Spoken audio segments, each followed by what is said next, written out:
everyone, and welcome back. We're doing a deep dive today into the global economic outlook. Something that affects us all, obviously. And you guys have sent in some really fascinating reports from, like, the World Bank and the IMF, no less. Pretty cool. Plus some interesting public opinion data from the Pew Research Center. So our mission is to really kind of help you guys understand where things are headed and maybe spot some surprises along the way. Speaking of surprises, get this. Global economic growth for 2024-25 is projected to be weaker than the average of the entire 2010s, which impacts over 80% of the world's population. So basically all of us.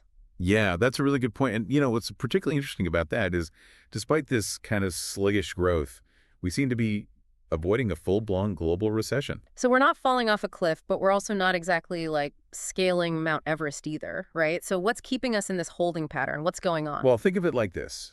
The global economy has a bit of a cold. It's not life-threatening, but it's definitely slowing us down. Okay. Yeah, I can see that. And there are a few factors contributing to this economic sniffle. Geopolitical tensions are a big one.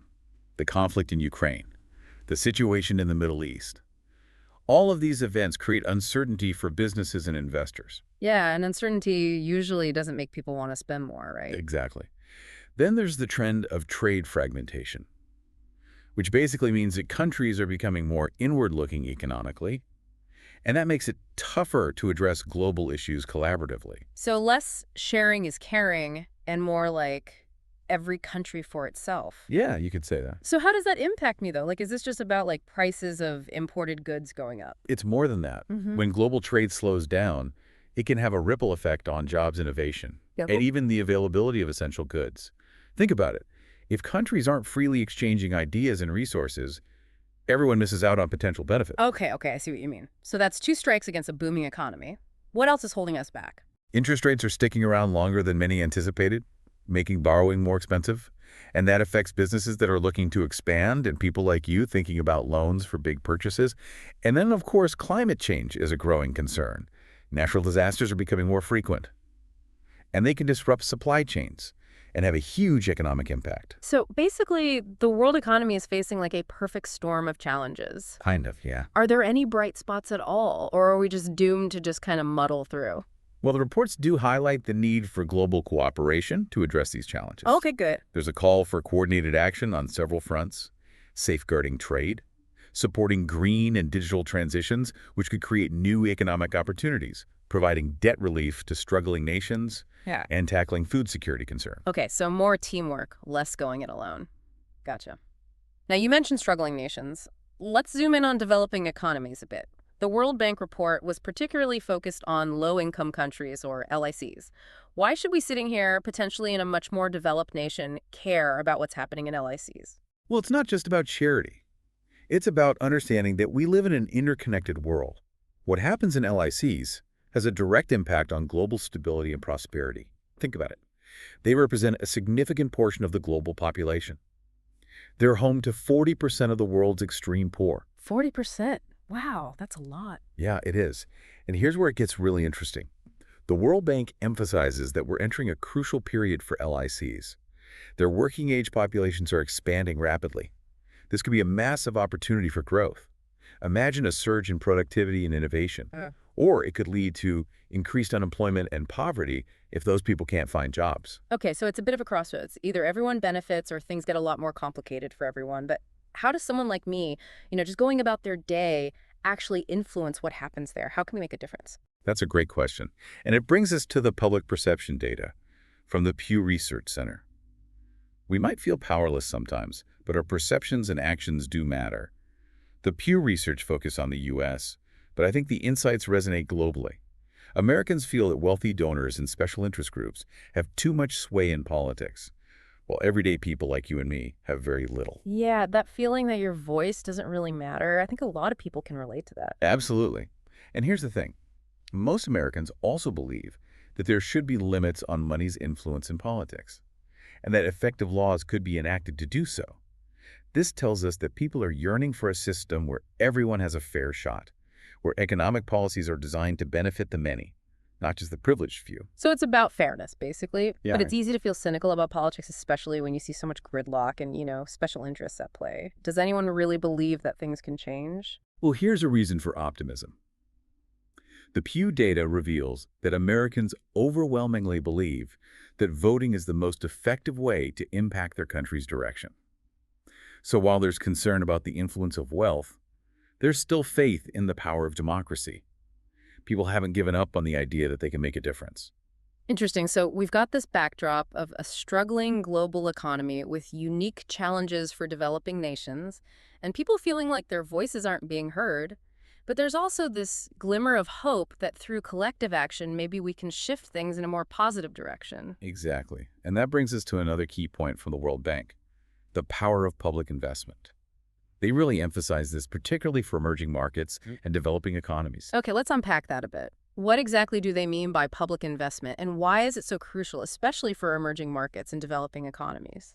It's not just about spending money, it's about strategic investments. Mm. In areas that can have a multiplier effect on growth and development.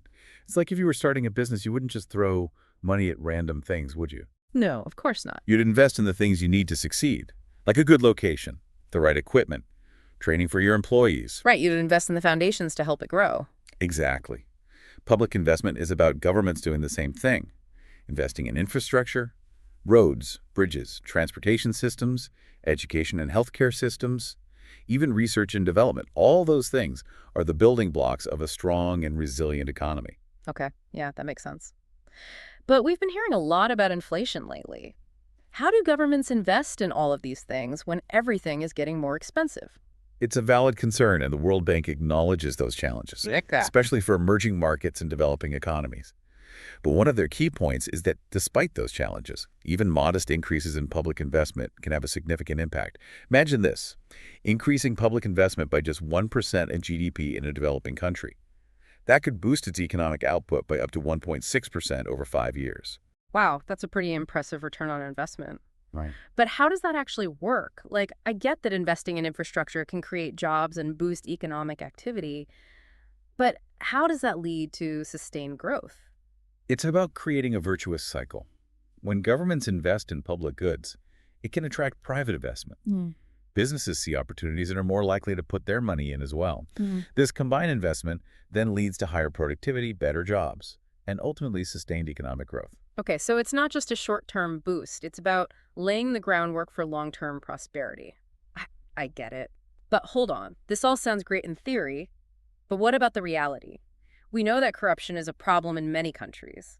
How can we be sure that these public investments are actually being used effectively and not just lining the pockets of corrupt officials? It's a critical point, and the World Bank addresses that directly.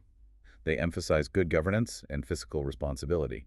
It's not enough to just spend money, you have to spend it wisely. And that means tackling corruption, strengthening institutions, and ensuring that projects are chosen based on sound economic criteria. Transparency and accountability. So it's like, if I'm investing my own money, I want to know it's being used responsibly and effectively. Exactly. And the same principle applies to public investment. One of the report's recommendations is that countries strengthen their fiscal frameworks, the rules and institutions that govern how public money is raised and spent. Okay, so it's about having a strong system in place, not just relying on good intentions. Makes sense. But even with the best intentions, some countries are in a really tough spot economically. We talked earlier about the challenges facing small states, especially their vulnerability to debt. What are the specific actions they need to take to kind of get on a more solid financial footing? What can they do? The report outlines the three-pronged approach. The first is they need to stabilize their revenue sources. This could mean diversifying their economies, not putting all their eggs in one basket, and improving tax collection systems to make sure everyone's contributing fairly. Makes sense. You can't run a household if you don't have a steady income, and the same goes for countries. What's the second step? Improving spending efficiency, making sure that every dollar of public money is being used effectively. Okay. It might involve some tough decisions, like reducing subsidies or streamlining the public sector, but it's crucial for long-term sustainability. So making tough choices and prioritizing needs over wants, just like we do in our personal budgets sometimes. And what's the third piece of the puzzle? Strengthening fiscal frameworks, putting in place rules and institutions that promote responsible budgeting and debt management. Think of it like creating a budget for your household and sticking to it. This might involve setting limits on borrowing or creating a rainy day fund to deal with unexpected shocks. So basically creating a system that promotes financial discipline and resilience. Got it. But all this talk about debt and struggling economies is making me a bit nervous. How does all of this global economic turmoil affect me directly? I'm not a government or a big corporation. I'm just trying to make ends meet. That's a really important question, and it highlights why we need to pay attention to what's happening globally. Even if you're not directly involved in international finance, those global forces have a way of trickling down to our everyday lives. Okay, I'm all ears. Give me some concrete examples. Let's start with inflation. We talked about how central banks are raising interest rates to try to cool things down, but those higher interest rates also mean that it's more expensive for you to borrow money for a car loan or a mortgage. Ouch. Yeah, that one hits close to home for sure. It does. And then there's the impact on your savings. If interest rates on savings accounts aren't keeping pace with inflation, the value of your money is actually eroding over time. So my money is working less hard for me, even if I'm putting more of it away. That's frustrating. What else should I be aware of? Think about the job market. When the global economy slows down, businesses tend to be more cautious about hiring. That could mean fewer job openings, more competition for available jobs, and potentially even slower wage growth. So it's like a domino effect.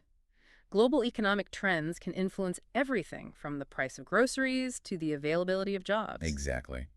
And that's why it's important to stay informed. When you understand the forces at play, you can make more informed decisions about your own finances and even advocate for policies that support a more stable and inclusive economy. That makes sense. Knowledge is power, right?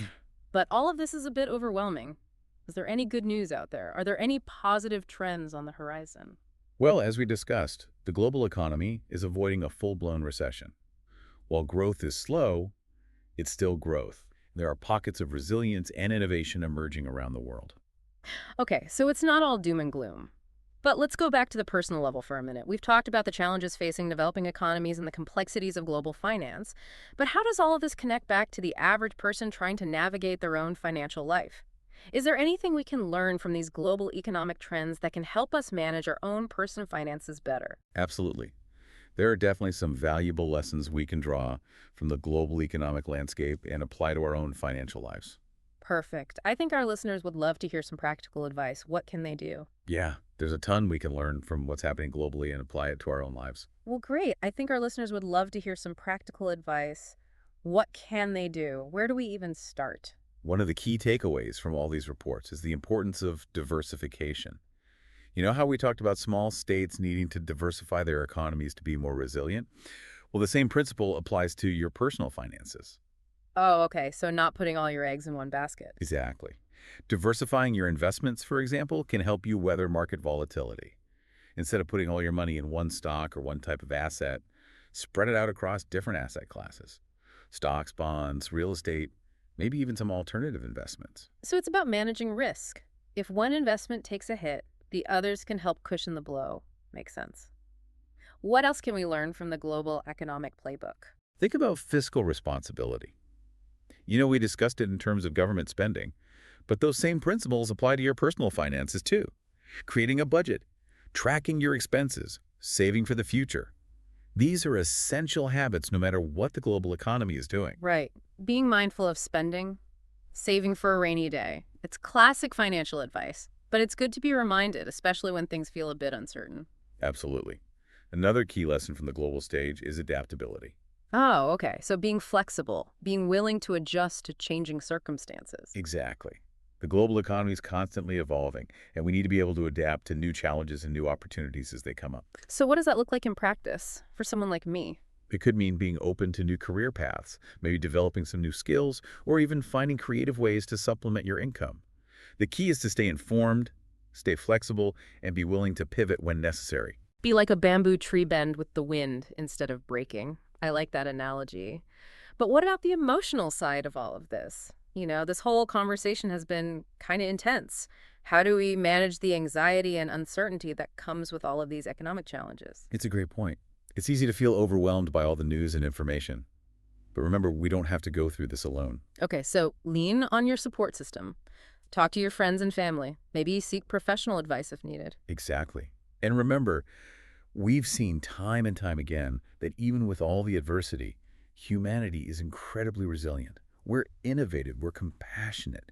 We've overcome huge challenges in the past, and we can do so again. It's good to remember that. So we've covered a lot of ground today, from the challenges facing developing economies to the need for global cooperation, and even some practical tips for managing our own finances. But I still feel like we've just scratched the surface of this huge topic. I agree, and I think that's a good reminder that learning is an ongoing process.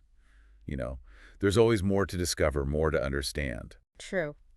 Well, on that note, I want to thank you for joining us today and for sharing your expertise with our listeners. It's been my pleasure. And to everyone listening, thanks for diving deep with us. Until next time, stay curious. Yeah.